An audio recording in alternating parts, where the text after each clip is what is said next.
ভক্তি কিভাবে মানুষকে বদলে দেয়। কেউ আপনাকে অপমান করলো, তবুও আপনি রাগ করলেন না। এটা কি সত্যি সম্ভব?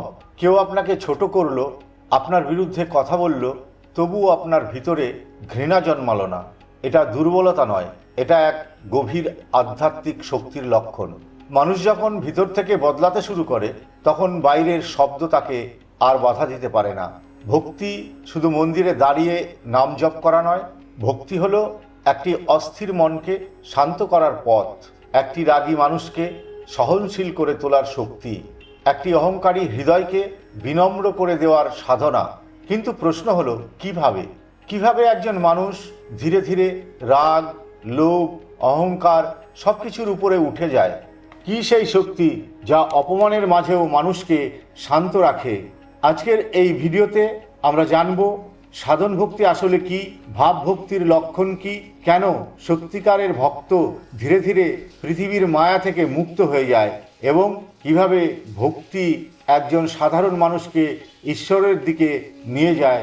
আজকের আলোচনা শুধু ধর্ম নয়, এটা মানুষের মনের বিজ্ঞান, আত্মার পরিবর্তনের গল্প, আর সেই পথের নাম ভক্তি। ভক্তি এই শব্দটা আমরা অনেকবার শুনেছি, কিন্তু ভক্তিরও যে বিভিন্ন স্তর আছে সেটা খুব কম মানুষই জানে। শাস্ত্র বলে ভক্তি মূলত দুই প্রকার, একটি হলো সাধন ভক্তি আর অন্যটি সিদ্ধ ভক্তি।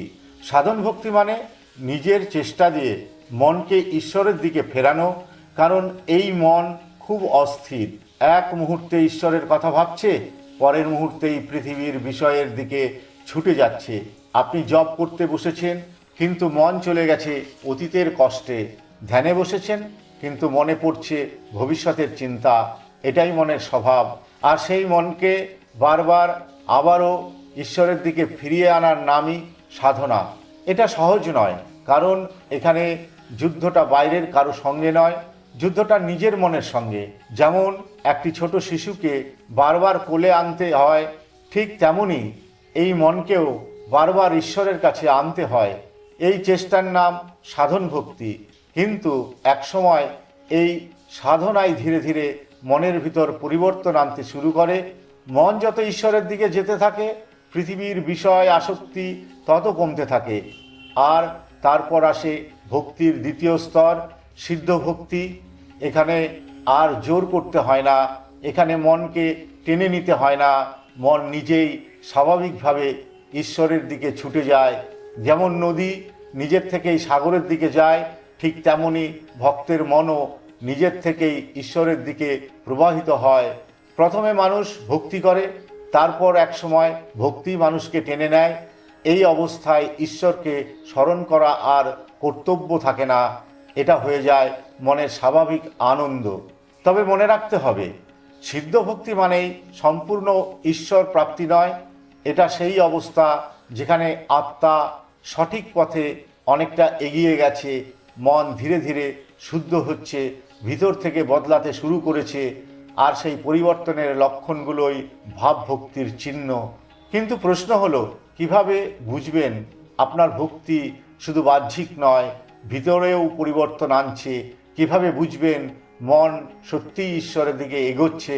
শাস্ত্রে এর উত্তর দেওয়া আছে। যখন সাধনা গভীর হতে থাকে, তখন হৃদয়ের ভিতরে কিছু পরিবর্তন স্পষ্ট দেখা যায়। এই পরিবর্তনগুলোকেই বলা হয় ভাবভক্তির লক্ষণ। ভাবভক্তি মানে ভক্তির পরিণত অবস্থা। এখানে মানুষ শুধু নিয়ম পালন করে না, এখানে হৃদয় বদলাতে শুরু করে। প্রথম লক্ষণ, ক্রোধ ধীরে ধীরে কমে যায়। আগে যেখানে একটি ছোট কথাতেই রাগ হতো, এখন সেখানে মন শান্ত থাকে। কেউ অপমান করলো, কেউ কষ্ট দিল, কেউ ভুল বুঝলো, তবুও ভিতরে আগুন জ্বলে না। কেন জানেন? কারণ ভক্তি মনের ভিতর জমে থাকা বিষকে ধীরে ধীরে ধুয়ে দেয়। রাগ, লোভ, অহংকার এগুলো সবই মায়ার শক্তি। এগুলো আমাদের মনের ভিতরেই লুকিয়ে থাকে, সুযোগ পেলেই প্রকাশ পায়। কিন্তু ভক্তি যত গভীর হয়, মন তত শান্ত হতে থাকে। যে মানুষ অপমান সহ্য করতে পারে, সে দুর্বল নয়, সে ভিতর থেকে শক্তিশালী হয়ে উঠছে। এটাই তার ভক্তির প্রথম চিহ্ন। দ্বিতীয় লক্ষণ, সময়কে মূল্যবান মনে হওয়া। ভক্ত তখন আর সময় নষ্ট করতে চায় না, কারণ তার মনে হয় জীবনের প্রতিটি মুহূর্ত ঈশ্বরকে স্মরণ করার সুযোগ, অকারণ গল্প, নিন্দা, অহেতুক আলোচনা এসব ধীরে ধীরে বিরক্তিকর লাগতে শুরু করে। আর ঈশ্বরের কথা, কীর্তন, ভক্তি এসবের মধ্যেই মন শান্তি খুঁজে পায়। এটাই মনের পরিবর্তন, এটাই ভিতরের জাগরণ। ভাবভক্তির প্রথম এবং সবচেয়ে বড় লক্ষণ ক্রোধ কমে যাওয়া। একসময় ছোট ছোট কথাতেই রাগ হতো, কেউ একটু বিরোধিতা করলেই মনের ভিতর আগুন জ্বলে উঠত, অপমান সহ্য করা কঠিন ছিল। কিন্তু ভক্তি যখন হৃদয়ে প্রবেশ করতে শুরু করে তখন মানুষ বদলাতে থাকে। বাইরের পরিস্থিতি একই থাকে, মানুষও একই থাকে, কিন্তু ভিতরের প্রতিক্রিয়া বদলে যায়। কেউ অপমান করলো তবুও আপনি শান্ত থাকলেন, কেউ কষ্ট দিল তবুও ভিতরে ঘৃণা জন্মালো না। এটা অভিনয় নয়, এটা চাপা রাগও নয়, এটা হলো মনের শুদ্ধতা। আমাদের ভিতরের রাগ, আমাদের ভিতরে রাগ, লোভ, অহংকার এসব অনেক দিন ধরে জমে থাকা অন্ধকার। শাস্ত্র এগুলোকে বলে মায়ার সেনাপতি। এরা সব সময় মনের ভিতরে বসে থাকে, শুধু সুযোগের অপেক্ষায় থাকে। যখন কেউ আঘাত দেয় তখন সেই রাগ প্রকাশ পায়।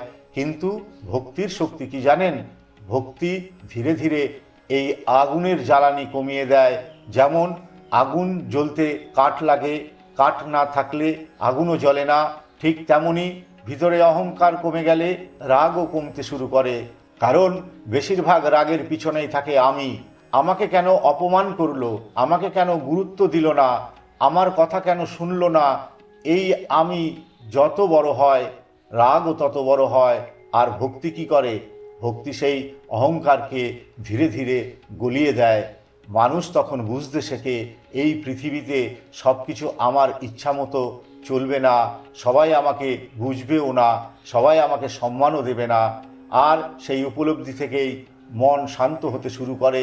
সত্যিকারের শক্তিশালী মানুষ সে নয় যে সবাইকে হারিয়ে দেয়। সত্যিকারের শক্তিশালী সে যে নিজের রাগকে জয় করতে পারে, যে অপমানের মাঝেও নিজেকে হারায় না। কারণ বাইরের যুদ্ধ জেতা সহজ, কিন্তু ভিতরের যুদ্ধ জেতাই সবচেয়ে কঠিন। আর সেই যুদ্ধ জিততে সাহায্য করে ভক্তি। ভক্তি মানুষকে দুর্বল করে না, ভক্তি মানুষকে ভিতর থেকে অটল করে তোলে। ভাবভক্তির দ্বিতীয় লক্ষণ সময়কে মূল্যবান মনে হওয়া। এক সময় আমরা ঘন্টার পর ঘন্টা অকারণে সময় নষ্ট করেছি, কখনো মোবাইলের স্ক্রিনে, কখনো মানুষের সমালোচনায়, কখনো এমন কথায় যার কোনো মূল্যই নেই।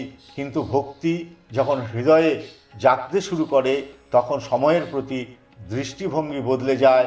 মানুষ তখন অনুভব করতে শুরু করে জীবনের প্রতিটি মুহূর্ত অত্যন্ত মূল্যবান। কারণ এই জীবন চিরদিন থাকবে না। এই শ্বাস, এই সময়, এই সুযোগ একদিন শেষ হয়ে যাবে। আর সেই উপলব্ধি ভক্তকে ভিতর থেকে জাগিয়ে তোলে। সে তখন আর সময় নষ্ট করতে চায় না, কারণ তার মন বারবার ঈশ্বরের দিকে যেতে চায়। সে অনুভব করে যে মুহূর্তে ঈশ্বরকে স্মরণ করা হলো না সেই মুহূর্ত যেন ফাঁকা চলে গেল। শাস্ত্রে একে বলা হয়েছে ব্যর্থ কালত্ব, অর্থাৎ সময় নষ্ট হওয়ার বেদনা। তখন পৃথিবীর অনেক কথাই অর্থহীন লাগতে শুরু করে। নিন্দা, অহংকার, অকারণ তর্ক এসব আর মনকে টানে না, বরং ভিতর থেকে একটা অনুভূতি আসে, আমি কি এই সময়টা আরও পবিত্র কোনো কাজে ব্যবহার করতে পারতাম না? এটাই মনের পরিবর্তন, এটাই ভক্তির প্রভাব। যে মানুষ সময়ের মূল্য বুঝতে শুরু করেছে সে আসলে জীবনের মূল্য বুঝতে শুরু করেছে।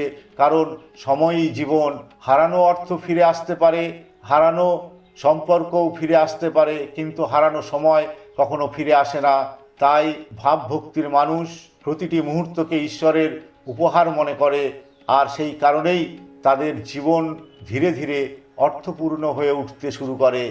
ভাবভক্তির আরেকটি গভীর লক্ষণ হলো বৈরাগ্য।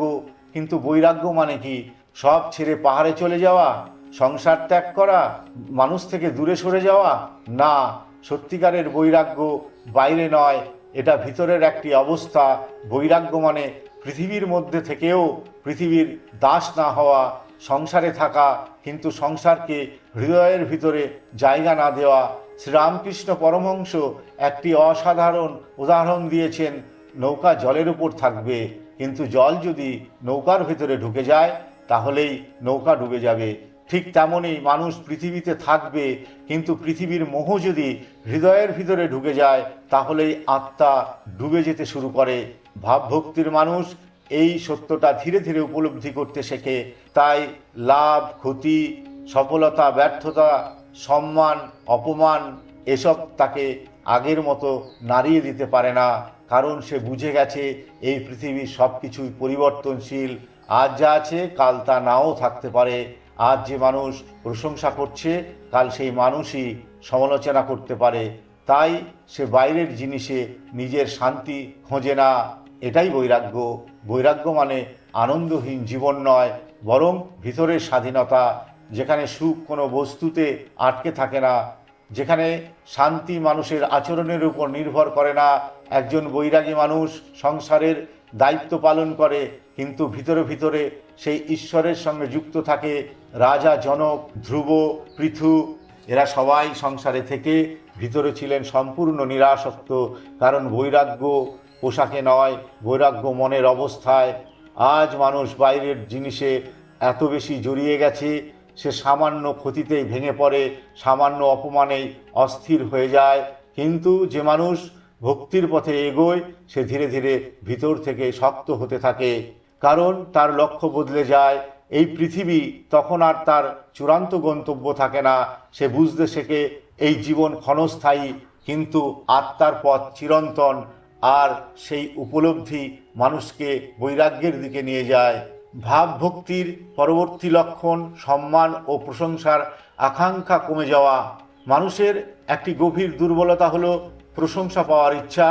আমরা চাই মানুষ আমাদের গুরুত্ব দিক, আমাদের সম্মান করুক, আমাদের কাজের প্রশংসা করুক। কিন্তু সমস্যা হলো যখন সম্মান পাওয়ার ইচ্ছা বাড়তে থাকে তখন মনও ধীরে ধীরে দুর্বল হয়ে পড়ে, কারণ তখন আমাদের সুখ নির্ভর করে মানুষের কথার উপর। কেউ প্রশংসা করলে ভালো লাগে, কেউ অবহেলা করলে কষ্ট হয়, কেউ সম্মান দিলে আনন্দ হয়, কেউ গুরুত্ব না দিলে ভিতরটা ভেঙে যায়। কিন্তু ভাবভক্তির মানুষ ধীরে ধীরে এই আসক্তি থেকে বেরিয়ে আসে। সে বুঝতে শেখে মানুষের প্রশংসা স্থায়ী নয়। আজ যারা বাহবা দিচ্ছে কাল তারাই সমালোচনা করতে পারে। তাই সে মানুষের চোখে বড় হওয়ার চেষ্টা না করে ঈশ্বরের চোখে সত্য হওয়ার চেষ্টা করে। চৈতন্য মহাপ্রভু বলেছিলেন, নিজের জন্য সম্মান চেও না, বরং অন্যকে সম্মান দিতে শেখো। এটাই সত্যিকারের ভক্তির লক্ষণ। ভক্তি যত গভীর হয় অহংকার তত কমতে থাকে, আর অহংকার কমলে সম্মানের ক্ষুধাও কমে যায়। মানুষ তখন ভিতর থেকে অনুভব করে, আমি এই বিশাল সৃষ্টির মধ্যে কতটাই বা বড়। যে আত্মা ঈশ্বরের কৃপা ছাড়া এক মুহূর্তও চলতে পারে না, সে আবার কিসের অহংকার করবে? এখানেই ভক্তির সৌন্দর্য। ভক্তি মানুষকে ছোট করে না, ভক্তি মানুষকে নম্র করে। আর নম্র মানুষ কখনো দুর্বল হয় না, কারণ ফল ভরা গাছই নত হয়ে থাকে, শূন্য গাছ কখনো ঝোঁকে না। আজ পৃথিবীতে অনেক মানুষ আছে যারা বড় হতে চায়, কিন্তু খুব কম মানুষ আছে যারা বিনম্র হতে চায়। আর সত্যিকারের আধ্যাত্মিকতা শুরু হয় ঠিক সেখান থেকেই, যখন মানুষ নিজের অহংকারের চেয়ে ভালোবাসাকে বড় করতে শেখে। ভাবভক্তির আরেকটি গভীর লক্ষণ হলো অটল বিশ্বাস। এক সময় মানুষ ভাবে, আমি কি কোনোদিন ঈশ্বরকে পাবো? তিনি কি সত্যি আমাকে গ্রহণ করবেন? আমার এত ভুল, এত দুর্বলতা, এত পাপ, আমার মতো একজন মানুষকে ঈশ্বর কেন গ্রহণ করবেন? এই সন্দেহগুলো প্রায় প্রতিটি মানুষের মনেই আসে, কারণ মায়া সবচেয়ে বেশি আঘাত করে আমাদের বিশ্বাসে। কিন্তু ভক্তি যত গভীর হতে থাকে তত ভিতরে ভিতরে একটি অদ্ভুত নিশ্চয়তা জন্ম নিতে শুরু করে। একদিন আমি তাকে অবশ্যই পাবো। কিভাবে পাবো জানি না, কবে পাবো জানি না, কিন্তু তিনি আমাকে ছেড়ে দেবেন না। এই বিশ্বাসই ভক্তির প্রাণ। শাস্ত্রে একে বলা হয়েছে আশাবন্ধ, অর্থাৎ ঈশ্বরকে পাওয়ার অটল আশা। এই বিশ্বাস যুক্তি দিয়ে আসে না, এটা আসে হৃদয়ের গভীরতা থেকে। কারণ ভক্ত তখন বুঝতে শেখে, আমি নিজের শক্তিতে ঈশ্বরকে পেতে পারবো না, কিন্তু তার কৃপা আমাকে পৌঁছে দিতে পারে। এবং সেই বিশ্বাসই মানুষকে ভিতর থেকে বদলে দেয়। চৈতন্য মহাপ্রভুর জীবনে একটি অসাধারণ ঘটনা আছে। এক শিষ্য মহাপ্রভুকে জিজ্ঞাসা করলেন, প্রভু, কত জন্ম পরে আমি ঈশ্বর প্রাপ্তি করব? মহাপ্রভু একটি গাছের দিকে তাকিয়ে বললেন, এই গাছের যত পাতা আছে তত জন্ম পরে শুনে শিষ্যটি হতাশ হলো না, বরং আনন্দে নাচতে শুরু করলো। সে বলল, তাহলে একদিন তো আমি নিশ্চয়ই কৃষ্ণকে পাবো। তার সেই অটল বিশ্বাস দেখে মহাপ্রভু হাসলেন। তিনি বললেন, না, তুমি এত বিশ্বাস নিয়ে ডাকছো, তুমি এই জীবনেই তাকে পাবে। এই গল্প শুধু একটি কাহিনী নয়, এটা ভক্তির সবচেয়ে বড় সত্য। যখন বিশ্বাস গভীর হয় তখন কৃপাও দ্রুত নেমে আসে, কারণ ঈশ্বরের কাছে সবচেয়ে প্রিয় হলো একটি বিশ্বাস ভরা হৃদয়। যে হৃদয় সন্দেহের মাঝেও বলে, হে প্রভু, আমি জানি একদিন তুমি আমাকে অবশ্যই গ্রহণ করবে। ভাবভক্তির আরেকটি অপূর্ব লক্ষণ হলো ঈশ্বরের জন্য গভীর আকুলতা। একসময় মানুষ পৃথিবীর জিনিসে আনন্দ খুঁজত, কিন্তু ধীরে ধীরে তার হৃদয়ের দিক পরিবর্তন হতে শুরু করে। এখন তার আনন্দ ঈশ্বরের নামের মধ্যে, তার কীর্তনের মধ্যে, তার লীলার মধ্যে। যেখানে আগে ঘন্টার পর ঘন্টা পৃথিবীর গল্প শুনে সময় কাটাতো, এখন সেখানে কৃষ্ণের নাম শুনলেই মন ভরে যায়। এটাই ভক্তির পরিবর্তন। যখন হৃদয় সত্যি ঈশ্বরের দিকে এগোতে থাকে, তখন পৃথিবীর শব্দ ধীরে ধীরে ম্লান হয়ে যায়, আর ঈশ্বরের নাম মনের ভিতরে সুর হয়ে বাজতে শুরু করে। কীর্তন তখন আর শুধু গান থাকে না, এটা হয়ে যায় আত্মার আহার। ভক্ত তখন ভাবে না আর কতক্ষণ কীর্তন চলবে, বরং তার মনে হয় আর একটু হোক, আর একটু শুনি, কারণ সেখানে সে এক অন্যরকম শান্তি অনুভব করে। এই আনন্দ পৃথিবীর সাধারণ আনন্দের মতো নয়। পৃথিবীর মায়াযুক্ত আনন্দ কিছু সময় পরে ফিকে হয়ে যায়, কিন্তু ঈশ্বরের প্রেম যত গভীর হয় তত নতুন লাগে, তত মধুর লাগে। এই কারণেই সত্যিকারের ভক্তরা ঈশ্বরের নাম শুনে কাঁদতে পারেন, কীর্তনের মধ্যে হারিয়ে যেতে পারেন, কারণ তাদের হৃদয়ে একটি আকুলতা জন্ম নেয়। হে প্রভু, তোমাকে ছাড়া আর কিছুই সম্পূর্ণ শান্তি দিতে পারে না। এই আকুলতায় ভক্তিকে সাধারণ অনুভূতি থেকে আধ্যাত্মিক প্রেমে রূপান্তরিত করে, এবং তখন ঈশ্বর আর দূরের কেউ থাকেন না, তিনি হয়ে ওঠেন হৃদয়ের সবচেয়ে আপনজন। ভক্তির পথের সবচেয়ে গভীর অবস্থাগুলোর একটি হলো সম্পূর্ণ আত্মসমর্পণ, যেখানে মানুষ ধীরে ধীরে বলতে শেখে, হে প্রভু, তোমার ইচ্ছাই আমার ইচ্ছা। এই আত্মসমর্পণ মুখের কথা নয়, এটা হৃদয়ের এক গভীর অবস্থা। কারণ যতক্ষণ মানুষ নিজের ইচ্ছাকে সবচেয়ে বড় মনে করে, ততক্ষণ সে সত্যিকারের শান্তি পায় না। আমরা চাই সব কিছু আমাদের মতো হোক, মানুষ আমাদের বুঝুক, পরিস্থিতি আমাদের পক্ষে থাকুক, জীবন আমাদের পরিকল্পনা অনুযায়ী চলুক, কিন্তু বাস্তবতা সবসময় তেমন হয় না। আর তখনই জন্ম নেয় দুঃখ, অস্থিরতা, অভিমান, কারণ আমরা নিয়ন্ত্রণ করতে চাই যা আমাদের নিয়ন্ত্রণে নেই। কিন্তু ভক্তি মানুষকে ধীরে ধীরে শেখায় সব কিছু আমার হাতে নেই। একটি অদৃশ্য করুণা এই জীবনকে পরিচালনা করছে। যখন এই উপলব্ধি গভীর হয়, তখন মানুষ ভিতর থেকে নরম হতে শুরু করে। সে ঈশ্বরকে শুধু দূরের শক্তি হিসেবে দেখে না, সে অনুভব করে তিনি আমার আপন। আর তখন আত্মা ধীরে ধীরে বলে ওঠে, হে কৃষ্ণ, তুমি যা চাও সেটাই হোক। এই অবস্থাকে বলা হয় শরণাগতি, সম্পূর্ণ আত্মসমর্পণ। এটা দুর্বলতার চিহ্ন নয়, বরং এটা হলো অহংকার ভেঙে যাওয়ার পরের শক্তি।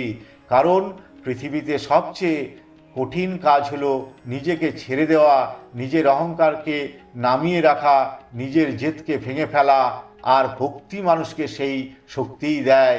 যখন আত্মসমর্পণ সত্যি হয়, তখন ভয় কমতে শুরু করে, কারণ তখন মানুষ আর একা থাকে না। সে অনুভব করে যিনি এই বিশ্ব চালাচ্ছেন তিনি আমার পথ দেখাচ্ছেন। এই বিশ্বাস থেকেই আসে শান্তি, এই আত্মসমর্পণ থেকেই জন্ম নেয় দিব্য প্রেম, আর এই প্রেমই একদিন মানুষকে ঈশ্বরের চরণে পৌঁছে দেয়। ভক্তির পথ এখানেই শেষ নয়। আত্মসমর্পণের পরেও ভক্তির আরও গভীর স্তর আছে, যেখানে ভক্তি শুধু সাধনা থাকে না, এটা পরিণত হয় দিব্য প্রেমে। এটাকেই বলা হয় প্রেম ভক্তি। এই প্রেম পৃথিবীর ভালোবাসার মতো নয়। পৃথিবীর ভালোবাসায় প্রত্যাশা থাকে, স্বার্থ থাকে, নিজের সুখের আকাঙ্ক্ষা থাকে, কিন্তু ঈশ্বরের প্রতি সত্যিকারের প্রেমে শুধু একটি অনুভূতি থাকে, প্রভু সুখে থাকুন। তার আনন্দই আমার আনন্দ। শাস্ত্রে ভক্তির বিভিন্ন ভাবের কথা বলা হয়েছে। কেউ ঈশ্বরকে নিজের প্রভু হিসেবে ভালোবাসেন, কেউ দাস্য ভাব, কেউ তাকে বন্ধু মনে করে, এটা সখ্য ভাব, কেউ তাকে নিজের সন্তান মনে করে, এটা বাৎসল্য ভাব।